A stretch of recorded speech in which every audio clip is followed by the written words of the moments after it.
the islands of Bermuda, shipwreck capital of the world, home to more than 300 known wrecks. Countless others lay undiscovered beneath the shifting sands. Its dangerous ring of reefs ended so many voyages across the Atlantic. Early sailors called it the Devil's Isle. All these people saw Bermuda as this awful place to avoid because you couldn't navigate near it. Pretty much every breaker has a shipwreck next to it, or some piece of a shipwreck, because that's the areas that most shipwrecks first encountered Bermuda and essentially came to their tragic ends.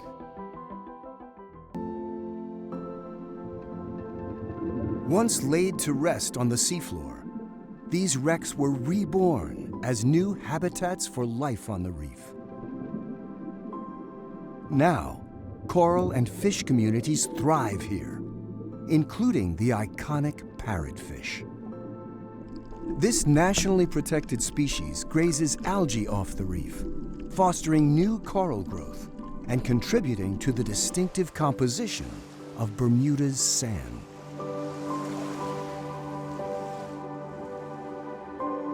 All of the beaches in Bermuda are of coral in origin, so those beautiful pink sandy beaches, that all comes from corals.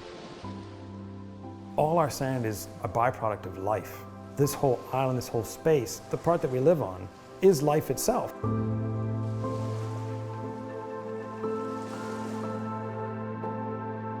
Bermuda is made up of coral reefs, so if you look at the Bermuda platform, we're standing on coral reef structure here now.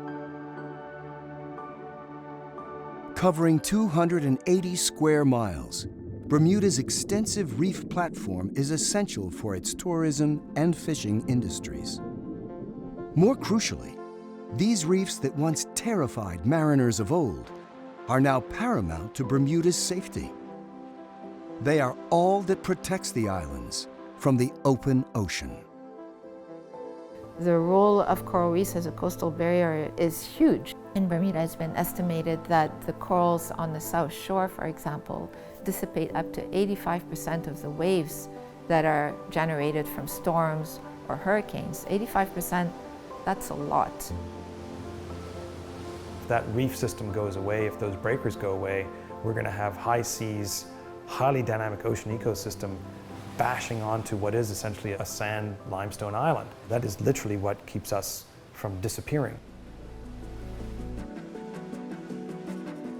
Today, the reef and its shipwrecks are subject to the accelerating impacts of a changing climate.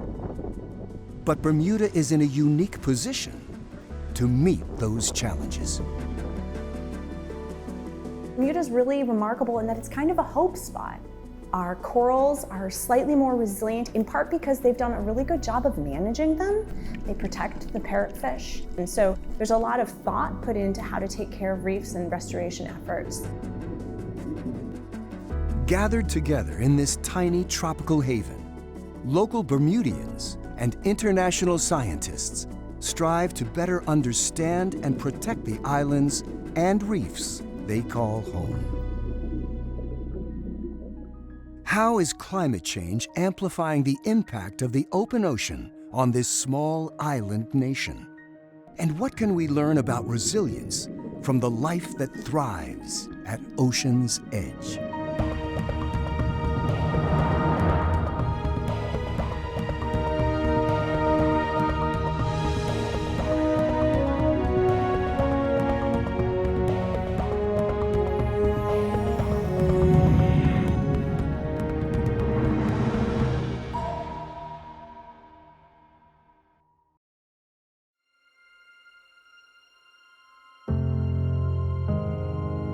With more than 60,000 residents inhabiting a mere 20 square miles of connected islands, Bermuda is one of the most densely populated countries in the world.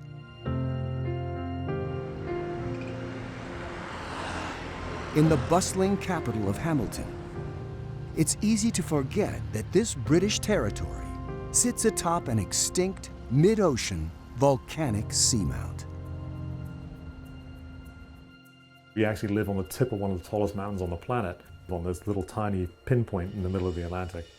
Originally, it would have been, they reckon, about 1,000 meters above sea level, and over time, the sea level up and down, and the weather just eroding it down. Now we're at the sort of, what you see is Bermuda. Bermuda is in the middle of the high seas. This is an ocean volcanic pinnacle that is literally 750 miles from any continent. And it is the wilderness, right? It's an ocean wilderness. This is a high seas isolated island. And it's thousands of feet deep, literally 2 kilometers from the coast. It is this precise location on the edge of the deep that makes Bermuda an ideal place to study our changing climate's impact on the ocean. Bermuda is unique in that it's really easy to get to the open ocean from here. We can get consistent data of an ecosystem that's usually really hard to get to. So you can study these processes that typically are really hard to study. Since 1988, researchers from the Bermuda Institute of Ocean Sciences, now part of Arizona State University, have diligently measured the ocean's physical, biological, and chemical properties. These standardized measurements, taken every month in the same location, are known as the Bermuda Atlantic Time Series Study.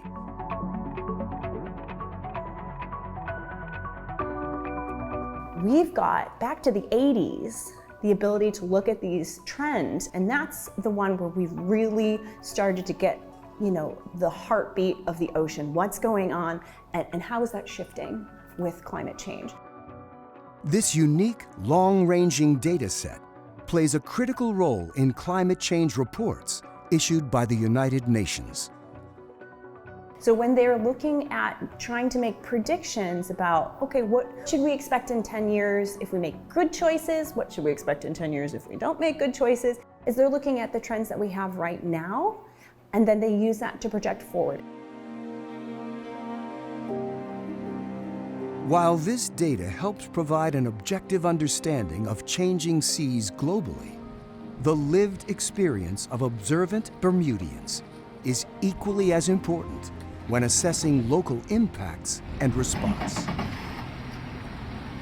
Being from a place means you know a place. You love the place, right? So the level of attention you pay to it is also of another quality. It's not somewhere else, it's here, it's home. I think that's the really important scientific component that is easy to kind of not know about Bermuda or to not understand necessarily. So, I've seen it in my lifetime change in the fact that the dock over here, we're traditionally now getting more and more tides that come up over the dock. You've got houses at sea level here that in a few years we expect them to be underwater. So it's not just about, the environment and the environment's changing, it's about how it's going to affect us. While sea level rise is considered a gradual threat globally, islanders are acutely aware of the dangers posed by increasing nuisance events like storm surges and extreme high tides, or king tides. Rising seas aren't just about averages, they're about extents. It's very important for us to get down to the local level because the averages may mask substantive changes at a local level that come far, far sooner than you might anticipate from what we project out forward into the future with the averages. And so long before your average tidal change is driving the kind of adaptation or the kind of problems that we need to adapt to, your nuisance events are achieving the same thing. If it happened every year, that's one thing. If it happens every week, then you're dealing with change that's happening now. Bermudians are also witnessing an acceleration of the ocean's natural and ongoing reshaping of the islands. There are certain areas where you can see the erosion happening quicker and quicker. We're made up of a majority of limestone. As the oceans get more acidic, we're going to dissolve faster. So worse storms, more acidic ocean. It's just not good news for us. One of these places is Charles Island, where signs of rapid change are alarmingly evident. With each passing storm, more land is lost as the center of the island collapses into the sea. So this is Charles Island, and as a kid I always remember this being sort of one sort of silhouette of the island going across. And as time's gone on and storms are becoming more and more frequent and even stronger, it won't be long before this ends up being 2 islands. So I would reckon by the end of next hurricane season or the year after, this will end up being 2 islands. I mean, the last big storms we had, you could see waves washing right up over the top. And obviously you've got soft limestone with pounding seas. It just doesn't have a chance. These storms not only erode fragile shoreline, but also shift significant loads of sand around the reef platform. Imagery from NASA's Landsat satellite shows the extent of sediment movement following Hurricane Gonzalo in 2014. Sand was dispersed up to 30 kilometers from the island. We're very used to in Bermuda that sort of dynamic ocean environment affecting our beaches, especially on the South Shore. And there's a lot of sand movement, but the big dramatic shifts where you're like, wow, 15 foot of sand has gone from this beach. In my childhood to young adulthood, I probably saw it twice. And I'll say that in the last 15 years, I've probably seen it about 6 times.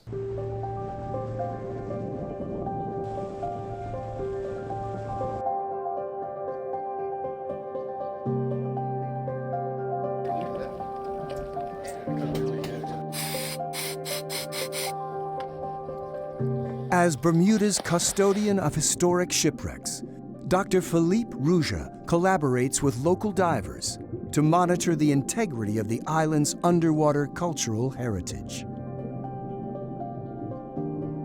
Shifting sands have been known to reveal historical artifacts and uncover hidden wrecks. I've been at the job now for 17 years, and in the first 7 years, I was certainly surveying shipwrecks after storms and hurricanes. But I'd say in the last 5 years, we've just had this consistent ramping up of these kind of weather events that are reaching deeper into our reef areas and actually impacting these shipwrecks at a higher rate than before. One of these wrecks is a rare American Civil War blockade runner, the Marie Celestia, which sank in 1864. About 12, 15 years ago, we started seeing that sand go, and enough of it went during Hurricane Fabian and other storms. That part of the stern that you only saw for 3 days after a storm is now visible all the time. So that says to us is that sand is not returned. What does this shift mean? It's not just a shift anymore, is it moving out to sea? This immense ocean energy, capable of moving football fields of sand overnight, may suggest deeper impacts. There's a difference between the whitewash that people think is the force of the ocean and the true force of the ocean, which is the swell. That big, deep ocean swell, the way it moves in and cruises over the reef platform, and that's broken up on our outer edge. And it's only speculation, but we're kind of feeling like the energy of that blue water is reaching deeper and deeper into the platform.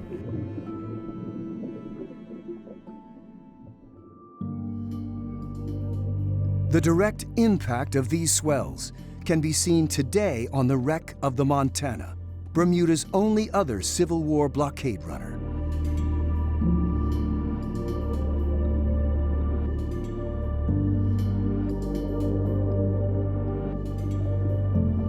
As Hurricane Humberto swept across Bermuda in 2019, deep wave action decimated the bow of this beloved dive site.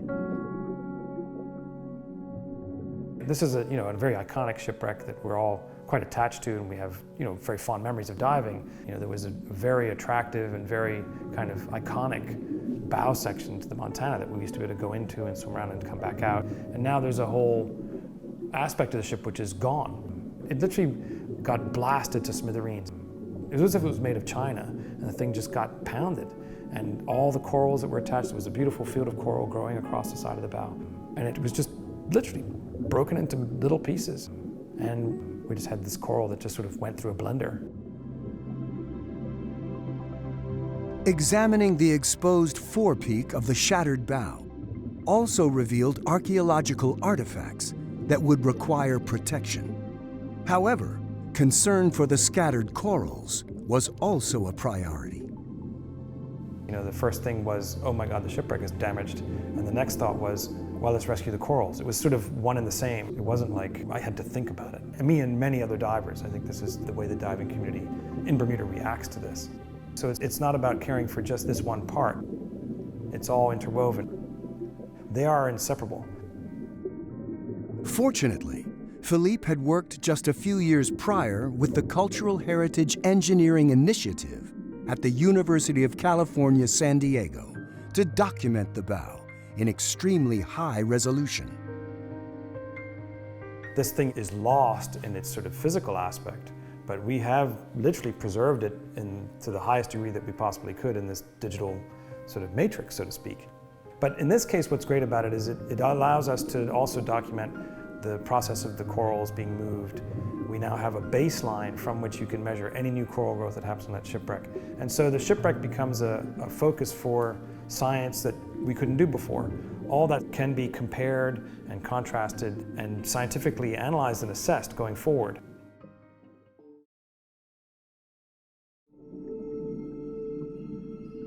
Today, Philippe and the diving community continue to monitor the Montana and the dislocated corals. But the unexpected destruction of this cherished cultural site has raised more profound concerns about the future impacts to the reef and the wrecks resting upon it. What happened to the Montana with that sort of blue water reaching in and creating that damage, only blue water could do that to that wreck, only that level of energy. Well, what does that say about the larger forces at play? You can have a 12-foot swell out in the high seas ocean and on the inside of the shallow bar, and you're having a flat, calm day. That's what the reef gives us, right? And if that changes, that's a dramatic shift. That's a big change. As home to one of the highest latitude reefs in the world, Bermuda is fortunate. Its unique location has kept its corals relatively healthy in the face of rising ocean temperatures. I think we do have the really tough corals here because the corals here, they need to be able to overcome the seasonal changes as well. Like they naturally experience a really large range of temperature. Only species that are really tough are actually able to thrive in an environment like Bermuda. Because we get this wide temperature range, we get gradients in these environmental parameters across our reef platform. So this gives us a natural laboratory. Back at the Bermuda Institute of Ocean Sciences, coral ecologists are conducting a multi-year experiment to better understand the unique resilience of Bermuda's corals.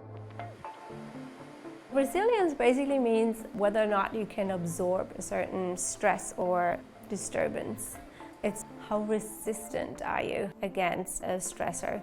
So it's either like the coral is not really reacting to the stressor, or it's reacting but it's bouncing back really quickly and easily.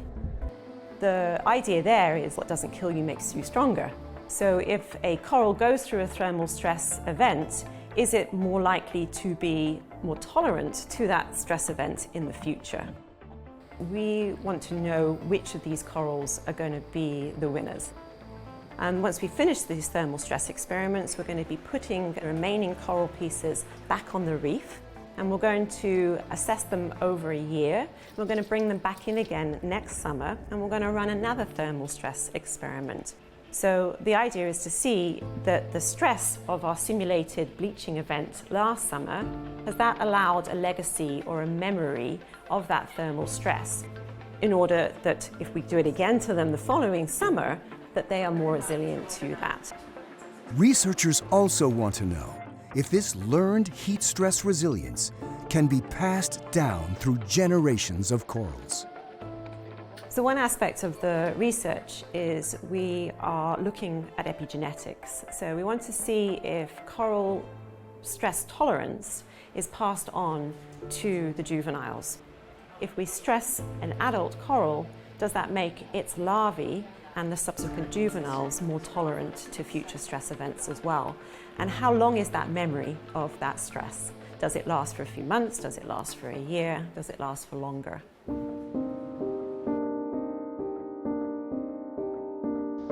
Working in parallel with ecologists, Aquaculturists like Dr. Samia Sarkis are applying increased coral resistance to restoration, repairing reefs damaged by stressors like storms and hurricanes, and even modern shipwrecks. Corals in Bermuda are impacted a lot by human activity. For example, if you have a vessel grounding, there's no reason why we shouldn't go back and restore that coral reef. After a Norwegian cruise line ship veered off Bermuda's North Channel in 2015 and cut this 100-foot gouge in the reef, Samia joined government officials in surveying the damage. We have the resources to be able to act, and at least we have to have the ability to respond to it and to help mitigate. We have to actually make sure that we have in place a system to be able to preserve the corals that we have. In 2014, Samia founded the Living Reefs Foundation to support the health of Bermuda's reefs and improve coral cultivation and restoration. In their on-island hatchery, her team is developing scalable, reliable, and cost-effective methods for rearing new corals. There are many, many challenges to growing corals. They're very, very complex. It's probably one of the hardest types of cultures I have ever had to do. But what we do is really concentrate our efforts on species that are important for the reef building aspect. And in so doing, you're actually protecting and always enhancing the coral reef ecosystem along the coast.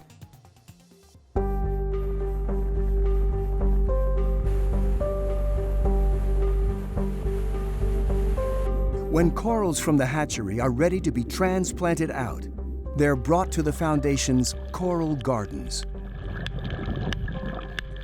So the coral gardens are essentially an ocean-based nursery, and there they basically adapt to the natural environment, and then they will get to be a size where we can actually take those and plant them or cement them directly on the reef base of a damaged area. Samia also envisions a future where coral restoration will be used to reinforce man-made structures, such as seawalls and connective roadways. There's key infrastructure areas in Bermuda that could benefit from a more enhanced coral barrier. So this is where we have to prioritize. Is it more cost-effective to actually build a man-made barrier that will actually erode gradually every year, and that has to be replaced every 4 or 5 years? Or is it more cost-effective to invest into adding corals and restoring the coral that is there, and that will actually, instead of eroding, it will actually build and strengthen and become a sufficient coastal barrier? There's a ton of work to be done because, we're really only touching the tip of the iceberg here.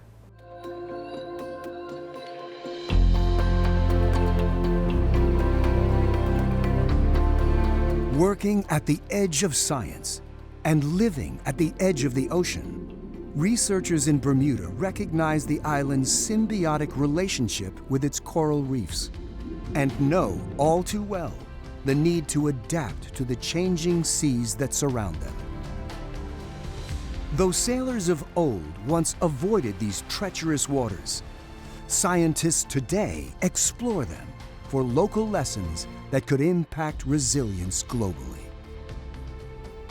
We used to be this place where there were all these shipwrecks, right? And you had to be careful, but people wanted to come because it was a stopover place. And so we build these lighthouses, right? And we're this beacon, and here we are still in the center of the Atlantic Ocean, serving as a hope spot where we have healthy reefs that potentially might do really okay as climate change occurs. And as you make these choices about how are we going to respond to this sea level rise, we're having that conversation and looking at it directly and thinking about, we're going to be dealing with climate change. Okay, let's move beyond that.